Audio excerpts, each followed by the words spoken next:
Hello. जी, अंजना बात कर रही हूँ। नया बिज़नेस है। आप मुझे 10 लाख रुपए देंगे। करना क्या है? एक जगह किराए पे लेनी है। हाँ, फिर?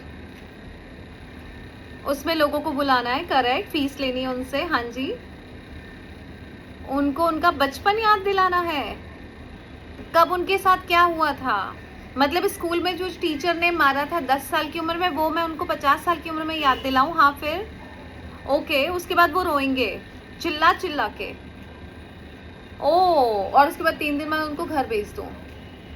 ओह! ये नया बिज़नेस मॉडल है, बहुत चल रहा है मार्केट में। I am really sorry. मैं अंजना रितोरिया हूँ।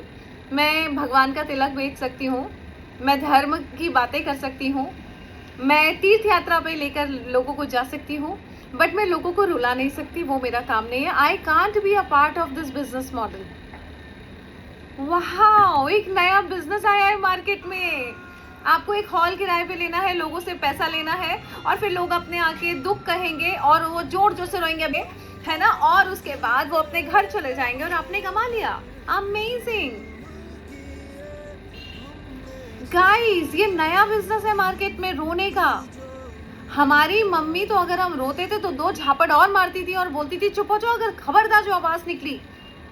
और उसकी वजह से मैं आज यहाँ बैठी हूँ, रोने की वजह से नहीं बैठी हूँ। ये नया बिज़नेस मॉडल मार्केट में बहुत चल रहा है, जिसमें आपको बुला के रुलाया जाता है और मैं देख रही हूँ, ऐसे की फिर रील बनाई जाती है। मुझे एक बात बताइए, ह्यूमैनिटी के लिए जो उसने अपना दुःख नहीं बोला कभी, जो ज़िंदगी भर से अपना दुःख दबा के बैठा या बैठी है और उसको रुला रही है, तो फिर उसकी रील बना के क्यों डाल रही है बिज़नेस मॉडल की तरह?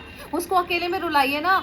सवाल ये है कि अकेले इंसान रोना ही नहीं चाहता, क्योंकि उसको दुःख होता ही नहीं है इतना कि वो फूट-फूट के अकेले में रोए। अगर आपके जीवन में दुःख और तकलीफ है तो फूट-फूट के भगवान के सामने क्यों नहीं रो लेते?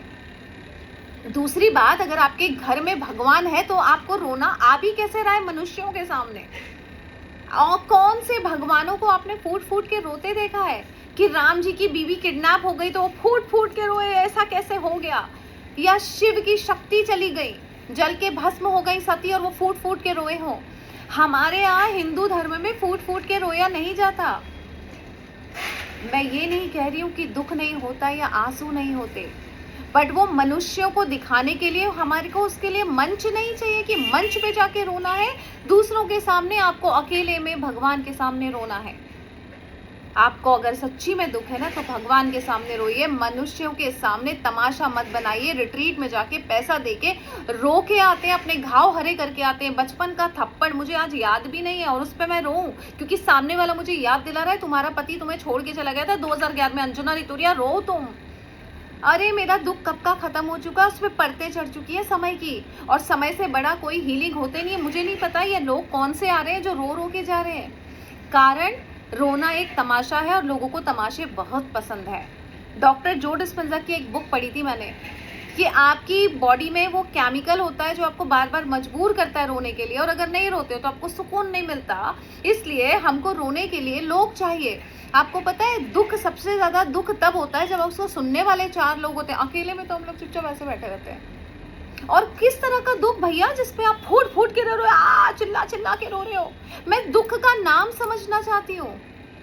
आप भूखे मर रहे थे, आपके पास खाना नहीं था, आपके पेट में दर्द था, आपको कैंसर हो गया था। अरे हॉस्पिटल के बेड पे लोग चिल्ला के रो रहे हैं, मैं समझ सकती हूँ। शरीर की तकलीफ हो रही है, शारीरिक तकलीफ है।